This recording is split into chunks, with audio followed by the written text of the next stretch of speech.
From this course, you will learn how to organize data, present data, summarize data, and improve your process and products with data.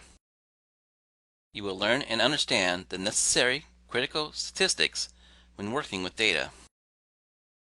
From this course, you will be proficient in using Microsoft Excel to calculate statistics, draw Pareto charts, draw histograms, and calculate CPK.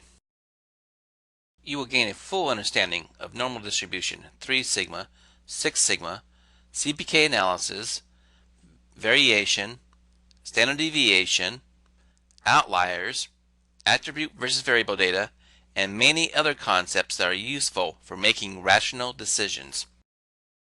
If you're new to working with data, if you need to professionally present data to your customer, if you need to make future production yield predictions, or if you need direction to fixing problems, then you need to take this class.